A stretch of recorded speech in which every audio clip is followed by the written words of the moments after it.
চলো ফাইনালি সেই সময়টা এসেই গেল যখন আমি আকাশে পাখির মতো উঠতে পারবো। ইয়েস, আর তোমার ওরা আমি আমার ক্যামেরায় ক্যাপচার করব। কিন্তু মিস্টার মুক্ত পাখি, খোলা আকাশে এত দূরে উড়ে চলে যেও না যে কোথাও হারিয়ে যাও। ডোন্ট ওয়ারি ম্যাডাম, এমনিতেও রনি স্যার যদি আকাশে হারিয়েও যান তাহলেও মাটিতেই ফেরত আসতে হবে। ওড়ার আগেই তুমি আমাকে নিচে আসার কথা বলছো। চলো, হয়ে গেছি তৈরি। All the best.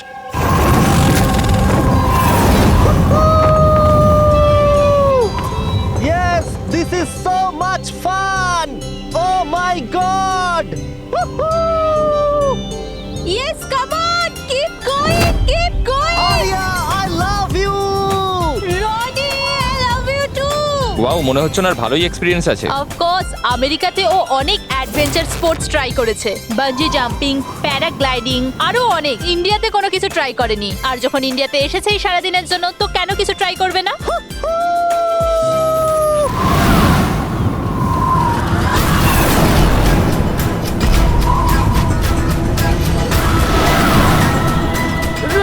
রনির কিছু হয়েছে, জন, রনির কিছু হয়েছে, দেখো।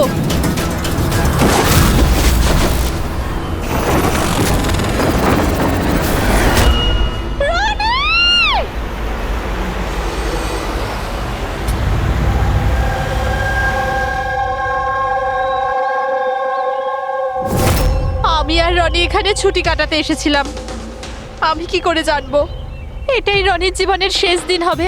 দেখো, আমরা জানি এই সময়টা খুব কঠিন, কিন্তু প্লিজ ভেঙে পড়ো না। আমি এবার নিউ ইয়র্কে গিয়ে ওর বাবাকে কি জবাব দেবো? আমরা একসাথে এসেছিলাম, কিন্তু ফিরে যাব একা। আপনি কাউকে সন্দেহ করেন কে মারতে পারে রনিকে? স্যার, রনিকে কেউ কেন মারবে? আমরা তো এখানে কাউকে চিনিও না। এমনটা নয় তো যে ওর কোনো শত্রু আমেরিকা থেকে ফলো করতে করতে এখানে এসেছিল? না স্যার, রনির কোনো শত্রু এখানে ছিল না। He was such a lively person, সবাই ওকে পছন্দ করতো। তাহলে তুমি বলতে চাইছো এখানে ইন্ডিয়াতে ওর কোনো আত্মীয় স্বজন, বন্ধু বা অন্যান্য কেউ নেই এখানে? এই দেশটা আমাদের জন্য অচেনা স্যার, সবকিছু এই প্যারাগ্লাইডিং এর লোকেরা করেছে। Please arrest them. আপনি আমাকে কেন দোষ দিচ্ছেন? এটা আমাদের রুজি রুটির ব্যাপার, আমি কেন মারতে যাব ওনাকে? তাহলে কে মেরেছে রনিকে? স্যার, এটা তো আমিও বুঝতে পারছি না। 3000 ফুট উচ্চতায় গুলি কি করে চললো? কেই বা চালালো? তাহলে রনি 3000 ফুট উঁচুতে উঠছিল? হ্যাঁ স্যার, আমি নিজে গিয়ার চেক করেছিলাম, আর কোনো প্রবলেম ছিল না তার মধ্যে। আর ওর আশেপাশে কাউকে উঠতে দেখেছো? আশেপাশে না স্যার, কেউই ছিল না। আকাশ একদম পরিষ্কার ছিল, চারপাশটাও পরিষ্কার ছিল, আর উনি ওনার রাইড এনজয় করছিলেন। কিন্তু হঠাৎ বুঝতে পারলাম না কি হলো, একদম দড়াম করে নিচে এসে পড়লেন। এই যে ক্ষতটা দেখছো, আমার মনে হচ্ছে অনেক দূর থেকে গুলি চালানো হয়েছিল, হয়তো কোনো রাইফেল দিয়ে। হ্যাঁ, রাইফেলই হবে, কারণ যে হাইটে এই উড়ানটা উড়ছিল ওখান থেকে তো কোনো শার্প শুটারই গুলি চালাতে পারে, কোনো রাইফেল দিয়ে।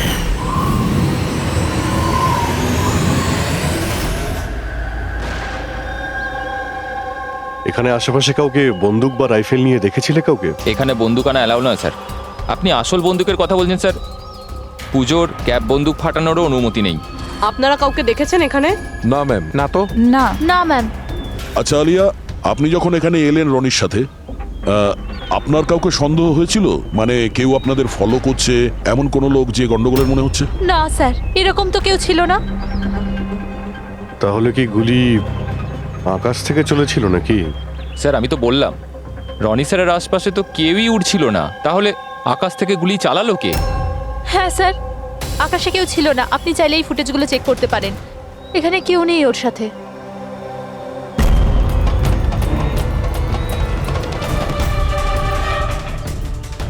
এই ফুটেজে তো রনির আশেপাশে তো দূরে দূরেও কাউকে দেখা যাচ্ছে না। স্যার, নিচে থেকে ওপরে তো কেউ গুলি চালায়নি।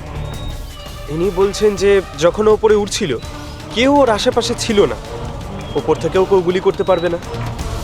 আমার মাথায় এটা ঢুকছে না কে কোথা থেকে গুলি চালালো আর কিভাবে, বুঝতে পারছি না স্যার।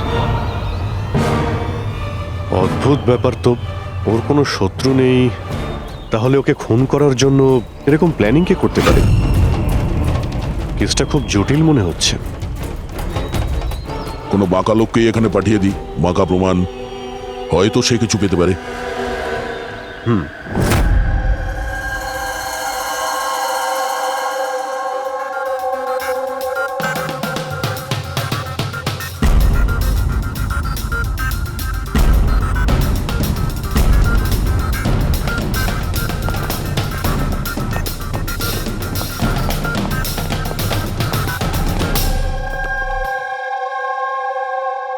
আরে বাহ, আজকে আপনারা দুজনে এমন ভাবে কাজে ডুবে আছেন যে মনে হচ্ছে যে অনেক প্রমাণ আমাদের হাতে দিয়ে আমাদেরকে পাঠাবেন এখান থেকে। অনেকগুলো প্রমাণ, হ্যাঁ, আর যদি একটাও না পাওয়া যেত? সোজা করে বলো না, কোনো প্রমাণ পাওনি, খুঁজে দেখোনি? ডক্টর সালুকে ওই গুলির ব্যাপারে কিছু জানতে পারেননি? আপাতত এইটুকু জানতে পেরেছি ভাই, ওপর থেকে কোনো ইউএফও গুলি চালিয়েছে। শালুকে তুমি না কোনোদিনই সোজাসুজি করে কথা বললে না। আরে এটা কি, এটা বোঝাও, আমাকে বোঝানোর জন্য এরকম করছো? হ্যাঁ, বলো। এ দেখো বস, রনি মাটি থেকে 3000 ফুট উঁচুতে উঠছিল, আর ওর গুলিটা লেগেছে তার ওপর থেকে প্রায় 1000 ফুট উঁচু থেকে। আর এই গুলিটা 60 ডিগ্রি অ্যাঙ্গেলে এসে গায়ে লেগেছে। আমার তো ভেবেই কেমন যেন মাথাটা ঘুরছে। আকাশের উপর থেকে কে গুলি চালাতে পারে ওর উপর? এটা কিভাবে সম্ভব? এখনো হয়নি, আরো বাকি আছে বস। এই গুলিটা প্রায় 3 কিলোমিটার দূর থেকে ছোড়া হয়েছে। ভারী অবাক কাণ্ড, তাই না দয়া? 3 কিলোমিটার দূর থেকে গুলি চালানো হয়েছে। 60 ডিগ্রি অ্যাঙ্গেলে রনির গলার ভেতর ঢুকে যায় আড়াআড়ি। তার মানে রাইফেলটা খুব পাওয়ারফুল ছিল মনে হয়। একদম ঠিক বস, রাইফেলটাও পাওয়ারফুল ছিল, আর গুলি যে চালিয়েছে তারও হাতটা পাকা। এত উঁচুতে হাওয়া খুব জোরে প্রবাহিত হয়, আর টেম্পারেচারও কম বেশি হতে থাকে। তবুও লক্ষ্যটা মিস করেনি, একদম নির্ভুল পয়েন্টে গিয়ে লেগেছে। গুলি যে চালিয়েছিল খুব পাকা খেলোয়াড়, ডক্টর, সব শুটার। একদম। আর এইরকম শার্প শুটার সহজে তো পাওয়া যায় না যে এই কাজটা করে দেবে। কিন্তু স্যার, আমরা সমস্ত ভিডিও দেখেছি। যখন রনি আকাশে ছিল তখন ওর আশেপাশে কোনো প্যারাসুট বা চপার ছিল না স্যার। আকাশ একদম পরিষ্কার ছিল। সেটাই তো বুঝতে পারছি না যে ওই কিলার কোথা থেকে গুলিটা চালিয়েছিল, অথচ আকাশটা পরিষ্কার ছিল। ও কি মেঘের আড়ালে লুকিয়েছিল? আর স্যার ওই গুলিটার থেকে কি জানতে পারলাম? কিচ্ছু পাওয়া যায়নি পুরবি। আমি ব্যালিস্টিক ডিপার্টমেন্টের পুরো ডেটা চেক করেছি, এরকম গুলির তো কোনো রেকর্ডই নেই। স্যার, এই গুলিটা নিশ্চয়ই কাস্টমে বানানো হয়েছে। হ্যাঁ, নিজের মতন গুলিটা বানিয়েছিল। এমন গুলি যেটা 3 কিলোমিটার দূর থেকে চালানো যায় আর সোজা গিয়ে টার্গেটে হিট করে। আর স্যার, এই গুলিটা যখন এত শক্তিশালী, তো এর রাইফেলটাও বেশ স্পেশাল হবে। হ্যাঁ, এক কাজ করা যাক, গুলিটাকে ব্যালিস্টিক ডিপার্টমেন্টে যাচাইয়ের জন্য পাঠাই, দেখি কি রিপোর্ট আসে। আর সে যেই হোক, এত উপরে চলে গিয়েছিল খুন করার জন্যে, এবার ওকে তো মাটিতে নামতেই হবে।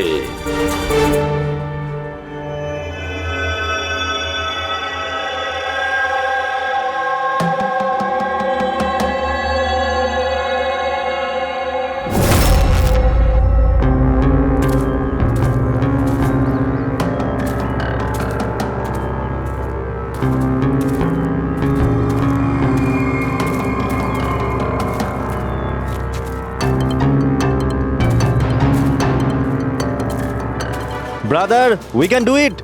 আরে ইয়ার গুরু, আর চলতে পারবো না, খুব হাঁপিয়ে গেছি আমি।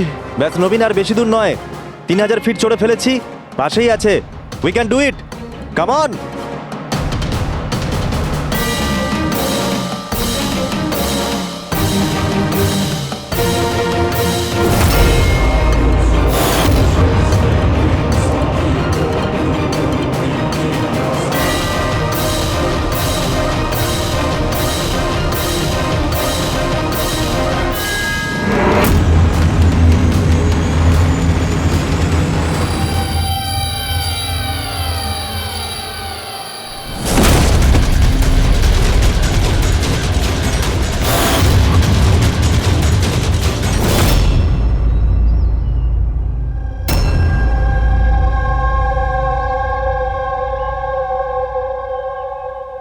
এমন মনে হচ্ছে যে রনির মার্ডারের ফটোকপি দেখছি।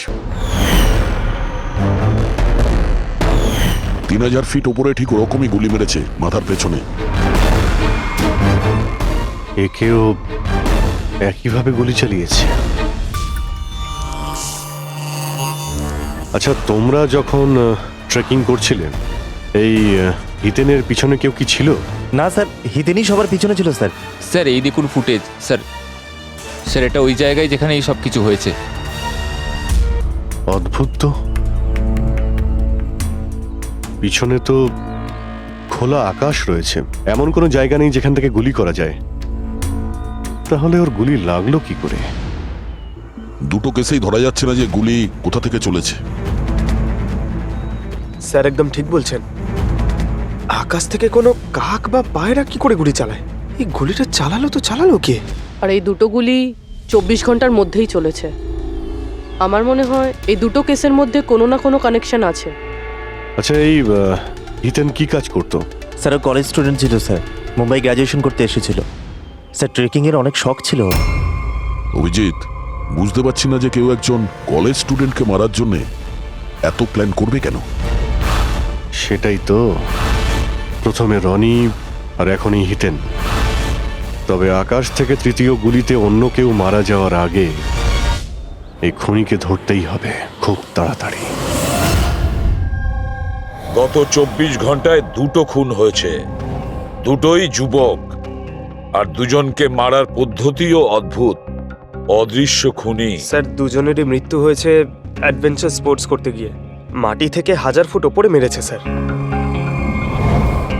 কিন্তু স্যার ভাবার বিষয় এটাই যে খুনি এই অ্যাডভেঞ্চার স্পোর্টের সময়টাই কেন বাঁচলো এদেরকে মারার জন্য? ও তো ওদের যে কোনো সময় মারতে পারতো। এত লম্বা প্ল্যান দুটো বাচ্চাকে মারার জন্য? শুধু প্ল্যানিংটাই বড় ছিল না দা, গানটাও বড় ছিল। এই যে এইরকম। এটা কি রাইফেল স্যার? এটা হলো PX-65 রাশিয়ান গান। এটা লং রেঞ্জ। এইরকম বন্দুক দিয়ে মারা হয়েছে।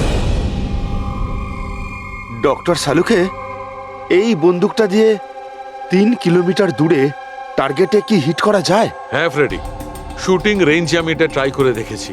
এর রেঞ্জ 3 কিলোমিটারের বেশিই আছে। এরকম বন্দুক তো হয় মিলিটারিদের কাছে থাকবে, আর না হলে উগ্রপন্থীদের কাছে। ঠিক বলেছো বস। আর সেই জন্য আমার মনে হয় এটা শুধুমাত্র মার্ডারের ব্যাপার নয়, বড় ধরনের অপরাধ হতে চলেছে, লার্জ স্কেলে। দয়া, স্যার, একটা কাজ করো, দিল্লিতে যাও আর ইন্টেলিজেন্স ব্যুরো থেকে খোঁজ নাও যে এরকম বন্দুক কাদের হাতে থাকতে পারে আর সেটা কিভাবে।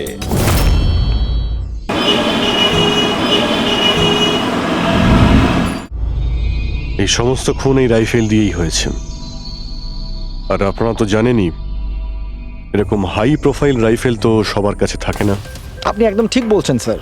আর যেটা আমাদের দেখা দরকার সেটা হলো এই রাইফেলটা যদি কেউ কিনতেও চায় তাহলে কিনতে পারবে না। এটা একটা কিংবা দুটো পিসে বিক্রি হয় না, বড় অ্যালটমেন্ট হয় এগুলোর। তাহলে কয়েক বছর আগে যে আতঙ্কবাদী হামলা হয়েছিল তার মধ্যে এই ধরনের রাইফেল ইউজ হয়েছিল? হ্যাঁ স্যার। তাহলে আপনাদের কোনো আতঙ্কবাদী গ্রুপের উপর সন্দেহ হয়? আগে হ্যাঁ স্যার, যদি আমাদের সন্দেহ ঠিক হয় তাহলে আমরা জানি যে এর পেছনে ঠিক কার হাত আছে। কার?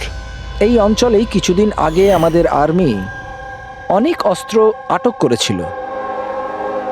ওই অস্ত্রের মধ্যে এই রাইফেলটাও ছিল। হ্যাঁ প্রতাপ স্যার, সমস্ত আতঙ্কবাদী মরে গেছে, ওদের মধ্যে একজন পালিয়ে গেছে, তবে আমরা সমস্ত হাতিয়ার আটকে নিয়েছি। ওয়েল ডান প্রতাপ স্যার। আর যে টেররিস্টরা পালিয়ে গেছে তাদের সম্পর্কে সমস্ত পোস্টকে অ্যালার্ট করে দাও। তাহলে এই কাজ ওই আতঙ্কবাদীর হতে পারে যে পালিয়ে গিয়েছিল ওখান থেকে। হ্যাঁ স্যার। আর আমাদের ইনফরমেশন অনুযায়ী এই আতঙ্কবাদী গ্রুপ খুব বড় একটা কিছু করতে চলেছে। বোধহয় এটাই সেটা শুরু। এই দুটো অপরাধ সাধারণ কোনো খুন নয়, এটা নিশ্চয়ই কোনো বড় সড় ষড়যন্ত্র, কোনো দুষ্কৃতী আক্রমণ ঘটতে চলেছে। হ্যাঁ স্যার। আর এই খুনগুলোকে আটকানোর জন্য প্রথমে আমাদের আকাশ থেকে চলা গুলির রহস্য ভেদ করতে হবে স্যার। আর এই রহস্যের কিনারা করার জন্য সবার আগে আমাদের এটা জানতে হবে যে এই আতঙ্কবাদীরা রনি আর হিতেনের মতো সাধারণ লোকের হত্যা কেন করলো। আচ্ছা, এমন কি কমন আছে এই দুটো কেসে? স্যার, দুটো মার্ডারই আকাশে হয়। দুবারই গুলি উপর থেকে চালানো হয়েছে, পুরো পাওয়ারফুল রাইফেল দিয়ে। এটা প্রফেশনাল শার্প শুটারের কাজ হবে। আর স্যার, এই দুটো কেসেই কোনো ভ্যান্টেজ পয়েন্ট নেই, আর এমন কোনো জায়গা নেই যেখানে বসে খুনি এই দুজনকেই গুলি করতে পারে। তেমন কোনো জায়গা ছিল না, তেমন কোনো জায়গা ছিল না। খুন করার এটাই মূল কারণ নয় তো? তাহলে স্যার আপনি বলতে চাইছেন যে খুনির কাছে বসে গুলি চালানোর কোনো জায়গা ছিল না, আর ও এটা শিওর হতে চেয়েছিল যে টার্গেট যেন কোনোভাবেই মিস না হয়, সেই জন্যই ও এদের উপরে প্র্যাকটিস করছিল। Exactly Abhijit, exactly. সে গুলি ছোড়ার প্র্যাকটিস করছিল। তার মানে স্যার ওর আসল টার্গেট অন্য কেউ। স্যার যদি কোনো ভ্যান্টেজ পয়েন্ট নাই থাকে তাহলে ও গুলি চালাচ্ছিল কোথা থেকে? পঙ্কজ, উত্তরটা তোমার প্রশ্নের মধ্যেই লুকিয়ে আছে। আচ্ছা এটা বলো, আমরা মানুষ ডানা ছাড়া আকাশে কিভাবে ওড়ে? স্যার এরোপ্লেন বা হেলিকপ্টারের মাধ্যমে। ব্যাস, তুমি তোমার উত্তর পেয়ে গেছো। কিন্তু স্যার ওখানে ওই ক্রাইম সিনে আকাশের ওপর কোনো চপার তো ছিলই না স্যার, না কোনো কেবল কার ছিল ওখানে। তাহলে অন্য কিছু থাকবে, অন্য কিছু থাকতে পারে। অভিজিৎ, ম্যাপটা বের করো, ওই এলাকার চারপাশটা ভালো করে দেখো, দেখো এমন কিছু পাওয়া যায় কিনা। এমন কিছু আছে নাকি যেখান থেকে মানুষ হাওয়ায় উঠতে পারে? জঙ্গল আছে, আর হ্যাঁ, দুটো হট এয়ার বালুন রেঞ্জও রয়েছে। একটু দেখো তো, যেখানে খুন হয়েছিল সেখান থেকে এটা কতটা দূরে? স্যার এই দুটো 60 কিলোমিটার রেডিয়াসের মধ্যে। তাহলে একটা কথা তো কনফার্ম, খুনি ওখানে হট এয়ার বেলুনে বসেছিল আর সেখান থেকেই ও গুলি চালিয়েছিল 3 কিলোমিটার দূর থেকে। স্যার কেউ যদি হট এয়ার বেলুনে চড়তে চায় তাহলে আগে থেকে বুকিং করতে হয়, এমনি কেউ যেতে পারে না। কোনো ব্যাপার না, তোমরা ওই হট এয়ার বেলুনের অফিসে গিয়ে খোঁজ নাও যে এমন কোন টুরিস্ট ছিল যে ওই দুটো দিনে ওই দুটো হট এয়ার বেলুনে ঘুরেছিল। এটা টোটাল 12 জনের লিস্ট আছে যারা সেদিন হট এয়ার বেলুনে বসেছিল। কিছু জন একা বসেছিল, কিছু জন গ্রুপ বানিয়ে বসেছিল। তোমার কি মনে আছে এদের মধ্যে কতজনের কাছে কোনো জিনিস বা ব্যাগ ছিল? বা কোনো সন্দেহজনক কাউকে দেখেছো? না, বদমাস তো কাউকে লাগছিল না, কিন্তু একজন বয়স্ক আন্টি ছিলেন, পিঠে একটা ব্যাকপ্যাক ছিল আর চোখে চশমা আর মাথায় টুপি পরেছিলেন। হ্যাঁ, আমরাও অবাক ছিলাম যে এই বয়সে এই সব ট্রাভেলিং এর ইচ্ছা। আর যখন ফটো তোলা হচ্ছিল উনি লজ্জা পাচ্ছিলেন আর নিজের মুখ লুকোচ্ছিলেন। রবি, এই বয়স্ক আন্টি শার্প শুটার শুনে একটু অদ্ভুত লাগছে না? হ্যাঁ স্যার, আমি এখানে পাইলট। 25শে ফেব্রুয়ারি স্যার সব মিলিয়ে আমি 6 জনকে এয়ার বেলুনে চাপিয়েছি স্যার, আর 2 জনকে দিনের স্যার। আচ্ছা তাদের মধ্যে কেউ মানে গন্ডগোলের লোক মনে হয়েছিল, কিংবা যার কাছে কোনো জিনিসপত্র ছিল? স্যার এরকম তো কেউ ছিল না। হ্যাঁ, একজন বয়স্ক মানুষ ছিল, জানি না কেন বারবার চিৎকার করছিল। হয়তো ওর মুড খারাপ ছিল বা খিটখিটে ধরনের ছিল। ওনার হাতে কোনো কিছু ছিল? জিনিস তো ছিল না। হ্যাঁ, একটা লাঠি নিয়ে হাঁটছিল। লাঠি নিয়ে হাঁটছিল? হেই, তোমাদের সাহস কি করে হলো আমার ছবি নেওয়ার, আমাকে জিজ্ঞেস না করে? কিছু ভদ্রতা আছে না নেই? ওরাও ওগুলো ওরাও। আচ্ছা, ফটো তোলার জন্যে রেগে গেছিল? কি অদ্ভুত ব্যাপার, তাই না স্যার? লোক হট এয়ার বেলুনে তো প্রতিদিন বসে না, তাই না? তারা নিজেরাই ফটো তুলতে চায় যাতে এই স্মৃতিকে তারা সারা জীবন রাখতে পারে। আর কোনো বিশেষ কথা মনে আছে ওর ব্যাপারে? স্যার জানি না বলাটা ঠিক হবে কিনা। না না বলো, যেটা মনে আছে খুলে বলো। ওনাকে হাঁটতে দেখে মনে হচ্ছিল না যে ওনার লাঠির প্রয়োজন আছে, কিন্তু তাও উনি লাঠি নিয়েই চলছিলেন। আচ্ছা,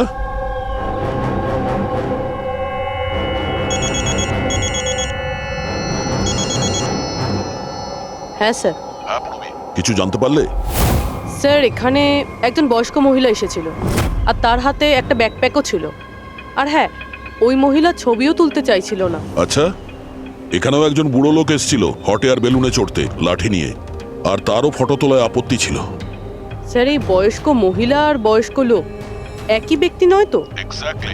ওই শার্প শুটার, ওর ব্যাগে আর ওর লাঠিতে ওই রাইফেলটা ছিল যা দিয়ে খুন করেছে।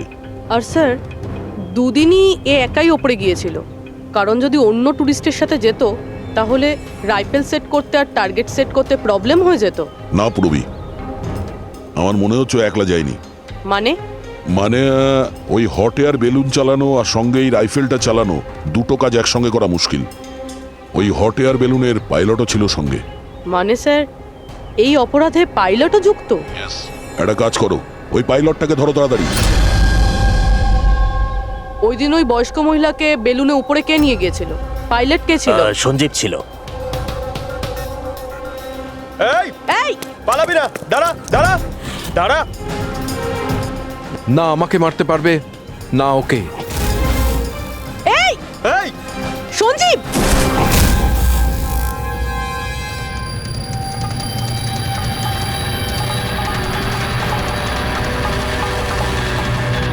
আরে তো প্রাণ দেওয়ার জন্য একদম তৈরি ছিল। এটা কোনো ছোটখাটো মার্ডার নয় পঙ্কজ, অনেক বড় মিশন। যদি তাড়াতাড়ি আটকানো না যায় তাহলে বড় সড়ো বিপদ হবে। আচ্ছা গীতা, 24শে ফেব্রুয়ারি যে লোকটা গ্রুপে যেতে চাইছিল না, একলা যেতে চাইছিল, ওর পাইলট কে ছিল? কে নিয়ে গেছিল? সোলো ট্রাভেলারকে তো দিনেশ নিয়ে গিয়েছিল। অদ্ভুত ব্যাপার দিনেশ, এতক্ষণ ধরে চুপ করে আছো, কিছু বলছো না কেন? তোমরা আমাকে ধরতেই পারবে না। এই,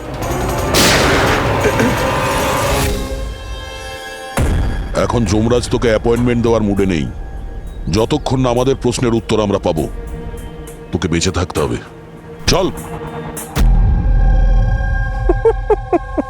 মারো, যত পারো মেনে নাও, আমার কিচ্ছু যায় আসে না। আর তাছাড়া তোমাদের এই আইনের কমজোরি থাপ্পড়ে এত শক্তি নেই যে আমার অপরাধের মজবুত হাড়কে গলাতে পারবে, বুঝলে? তোমার ওপর যদি টর্চার করতেই হতো তাহলে ওর জন্য তো 2 মিনিটের কাজ আমাদের কাছে। কিন্তু তারপর মনে পড়ে তোমার পরিবারের কথা, তোমার বোন। পরের মাসে ওর বিয়ে না? কেমন লাগবে ওর যে ওর বিয়ে হচ্ছে আর বিয়ের পরে ওর ভাই এই পৃথিবীতে নেই? হ্যাঁ, আর তোমার মা প্রত্যেক মাসে খরচার জন্য টাকা পয়সা পাঠাও না? তোমার মৃত্যুর পর কে খেয়াল রাখবে তার? কিছু ভেবেছো এ ব্যাপারে? হ্যাঁ, না। চলো, এখনো সুযোগ আছে। রাজ সাক্ষী হয়ে যাও। কথা দিচ্ছি তুমি জেলে যাওয়ার পরে তোমার মায়ের খেয়াল আমরা রাখবো। সত্যি? মানে পুরো খেয়াল রাখবে? পুরো খেয়াল? হ্যাঁ, তোমার মায়ের পুরো খেয়াল রাখা হবে। তুমি শুধু এটা বলো কার জন্য কাজ করো, তোমার বসের নাম কি? বলে দেবো? সত্যি বলে দেবো? হ্যাঁ বলো। আমি যার জন্য কাজ করি না, যে আমার বস স্যার, তার নাম হলো এসিপি প্রদ্যুম্ন।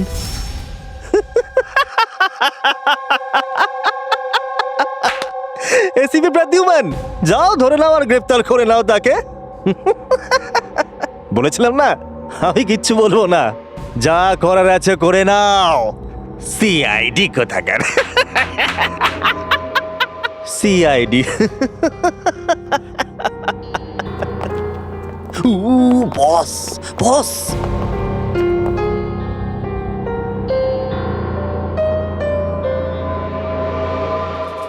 কোনো ব্যাপার না, কিচ্ছু বলতে হবে না।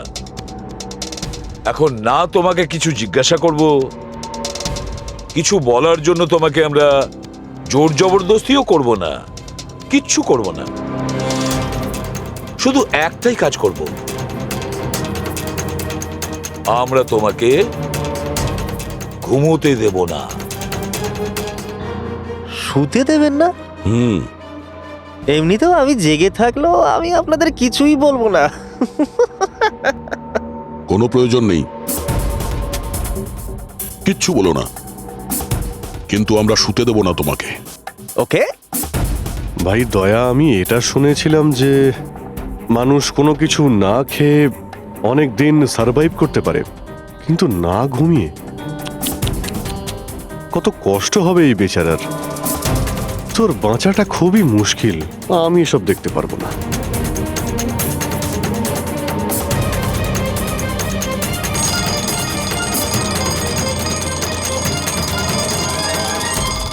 সময় কাটানোর জন্য খুব ভালো হবে, তাই না?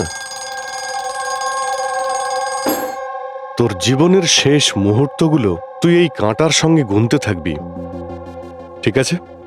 Thank you. ওকে ঘুমোতে দিও না।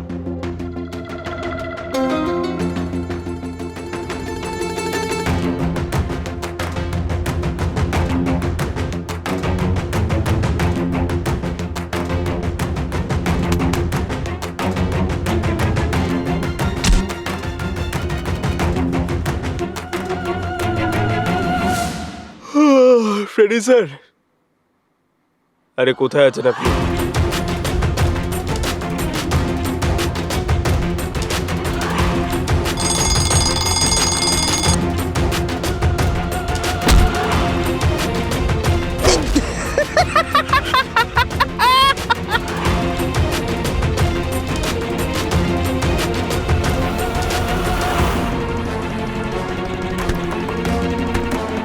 যতক্ষণ না মুখ খুলবি চোখের পাতা এক করবি না, বুঝলি? 5 মিনিটের জন্য নয়।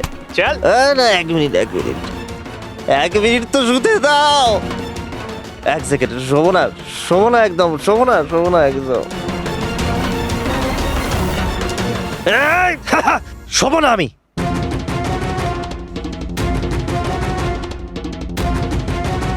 এবারও ভেঙে পড়বে।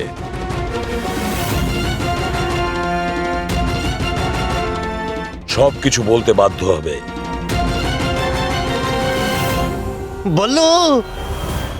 বললো তুই শুবি না, ওঠ।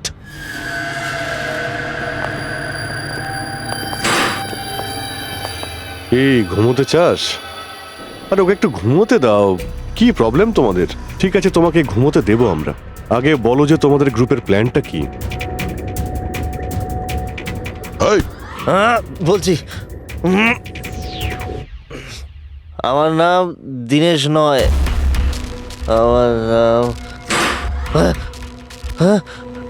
আমার নাম বল্লু।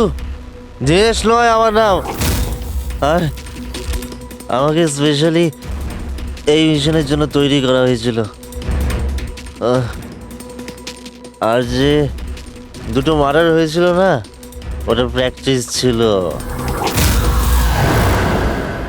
আমাদের আসল মিশন হলো ওকে মারা। আর ওই যে ওকে কি যেন নাম, স্টিভ মার্টিন। ওই শান্তির দূত যে সম্প্রতি ভারতবর্ষে এসেছে দেশে শান্তির বার্তা নিয়ে, যাতে সমগ্র বিশ্ব এই বার্তাকে সমর্থন করে, যাতে উগ্রপন্থীরা শেষ হয়। এসিবি, আমরা চাই না যে আতঙ্কবাদ কখনো শেষ হোক। আর স্টিভ মার্টিন তো মরবেই, তোমরা কিচ্ছু করতে পারবে না। আর আর যদি তোমরা বাঁচিয়েও নাও না, আমরা স্টিভ মার্টিনকে খতম করে দেবো একেবারে। আমাদের যে শার্প শুটার আছে না, একদম পাক্কা নিশানা তার। কোথায় মারবে ওকে আর কখন? বল। ও যখন কনফারেন্সে ভাষণ দেবে না, ওটাই সব থেকে সঠিক সময়। ওরাই সব থেকে সঠিক সময় হবে। ওই সময় ওর আশেপাশে কোনো সিকিউরিটি থাকবে না। আর যে কনফারেন্সটা আছে না, ওটা বিল্ডিংয়ের ছাদেতে হবে। তো ওই হট এয়ার বেলুনেতে আমাদের সব শুটার যাবে আর ওখানেই গুলি মারবে। কনফারেন্স ঘন্টা খানেকের মধ্যে শুরু হবে। এখন তাড়াতাড়ি ওখানে আমাদের পৌঁছতে হবে। আরে তোমরা যতই চেষ্টা করে নাও, বাঁচাতে পারবে না ওকে। আর হ্যাঁ, তোমরা যদি বাঁচিয়েও নাও না, তাহলে আমরা আবার প্ল্যান করব, দ্বিতীয়বার মারবো। কে মারবে? কিরকম দেখতে ও? আরে আমি ওর মুখ দেইনি এখনো পর্যন্ত। যখনই আসে ছদ্মবেশে আসে। তোমরা কি ওই, একে হসপিটালে নিয়ে যাও তাড়াতাড়ি। স্যার, আমরা কি হট এয়ার বেলুনটা আটকাতে পারি না যতক্ষণ এই কনফারেন্স শেষ হচ্ছে? না ফেডরিক, এই সব কিছু বন্ধ করা যাবে না। আজকে আটকালে কালকে অন্যরকম প্ল্যান করবে। আজকের প্ল্যান আমরা জানি, আজই ওদেরকে ধরবো।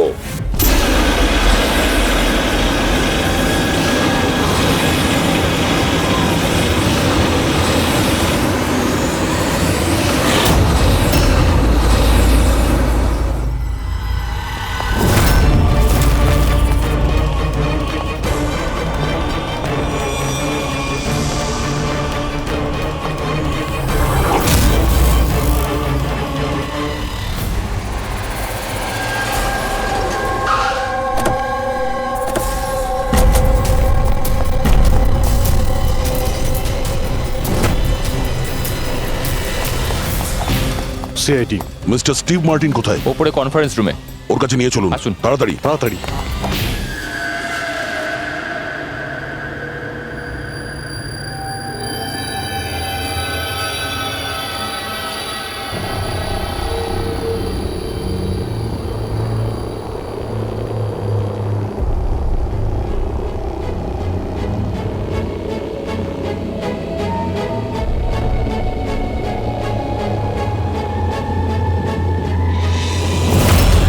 স্যার এখানে 4টে বেলুন আছে, দুটো ওপরে আছে আর দুটো রেডি হচ্ছে। আমার সামনে যে বেলুনটা আছে স্যার, ওতে একটা কাপল আছে আর ওই ছেলেটার কাছে ব্যাকপ্যাক আছে। নজর রাখো ওদের উপরে। কারা কারা আসছে, কারা কারা যাচ্ছে, সবাইকে ফলো রেখো, ওকে?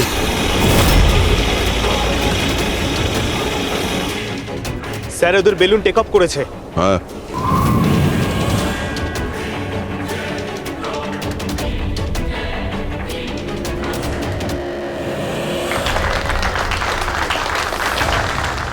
এই দুনিয়াতে টেরোরিজম কেন আছে, এই প্রশ্নটা আমাদের জানা দরকার। আর এই টেরোরিজম তখনই বন্ধ হবে যখন সব দেশ একসাথে ভাই ভাই হয়ে থাকবে। টেরোরিজমকে আমাদেরকে গোড়া থেকে উপরে ফেলতে হবে।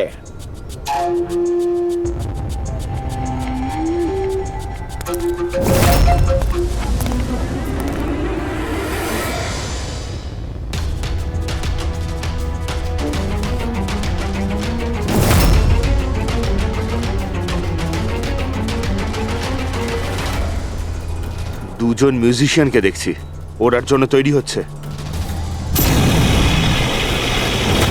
ওদের হাতে গিটারের ব্যাগ আছে। এবার এটা বলা খুবই মুশকিল যে ভেতরে গিটার আছে নাকি গান।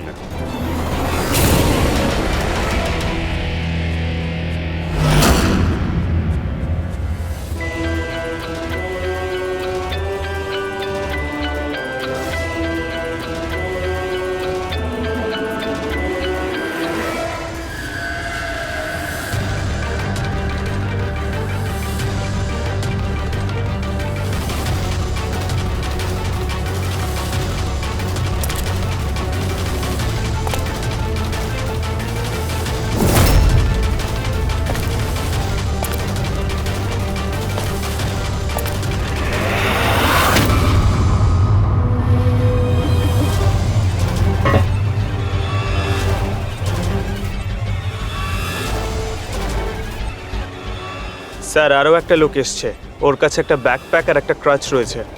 অপেক্ষা করা যাক।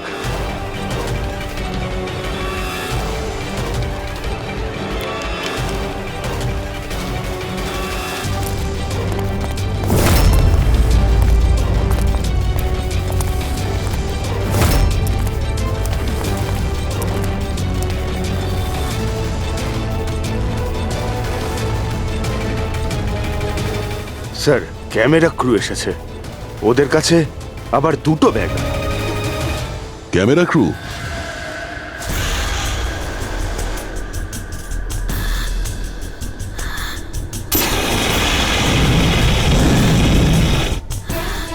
ওদের দিক থেকে নজর সরিও না, নজর রাখো ওদের উপরে।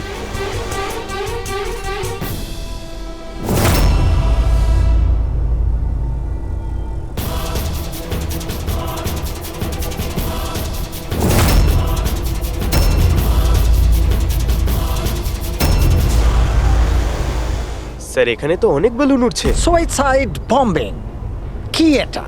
কেউ নিজের খুশিতে নিজের প্রাণ কি করে দিতে পারে? জীবন precious. Oh no, we need to respect এতগুলো বলুন, এর মধ্যে আমরা যেটা খুঁজছি সেটা কোনটা? মনে হচ্ছে ছদ্মবেশে এসছে, মুখ দেখে গন্ডগোলের মনে হচ্ছে।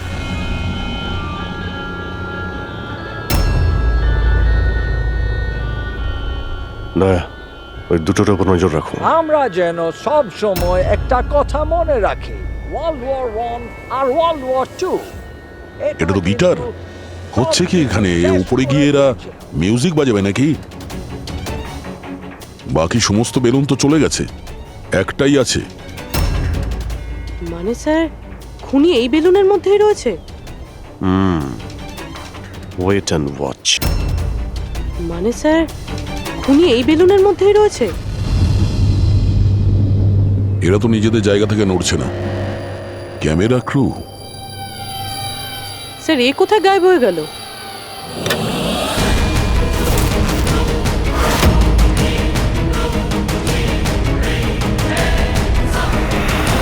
স্যার, এর কাছে তো রাইফেল রয়েছে, যেমনটা সালুমকে স্যার বলেছিল। Abhijit,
mister Steve, your life in danger. আপনার জীবনের সংশয় আছে। তাহলে কি করবে? We have a plan. Thank you সিয়াজি। যদি আজকে আপনারা ঠিক সময় না আসতেন, আমি বেঁচে থাকতাম না। দেখুন, বিপদ কিন্তু এখনো কাটেনি, ঠিক আছে? এখনো খুনিকে ধরতে পারেনি, সেই জন্য be safe, be careful. Okay Freddie, Pankaj, ওই বেলুনে নজর রাখো, চোখের বাইরে যেন না যায়। হ্যাঁ স্যার, আমরা বেলুনটাকে ট্র্যাক করছি।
হ্যাঁ পুরবি, গুড জব, কংগ্রাটস। ওরা ধরা পড়েছে মিস্টার অভিজিৎ? হ্যাঁ, খুনি ধরা পড়ে গেছে। Yes, well done. সিআইডি অনেক বছর ধরে এই দেশের সেবা করে চলেছে, আর আজকে আরেকবার আপনারা একটা ভয়ঙ্কর টেররিস্টকে ধরেছেন। আজ আমরা একজনকে ধরেছি, এরপরে পুরো গ্রুপটাকে ধরে ফেলবো। Mister Steve, we are very proud of you. এই সমাজে আপনার মতো মানুষদেরই দরকার, যারা আপনার মতো সাহসী আর সৎ।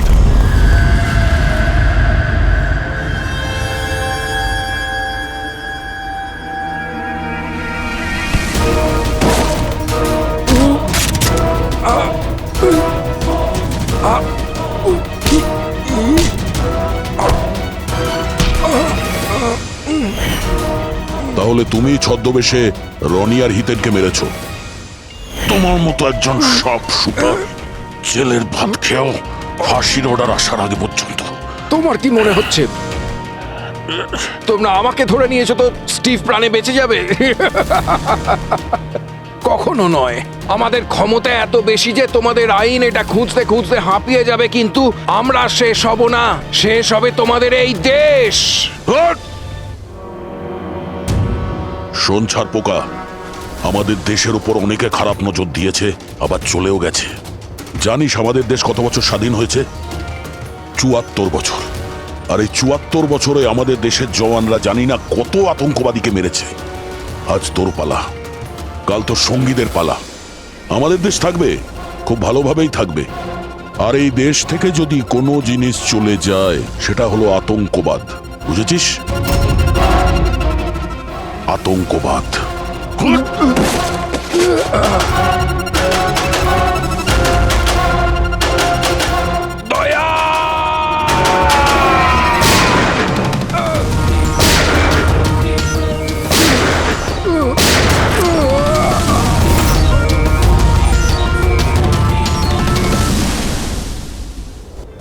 আতঙ্কবাদী পিঠেই গুলি মারবি, আমরা এখানে গুলি খাই, এখানে।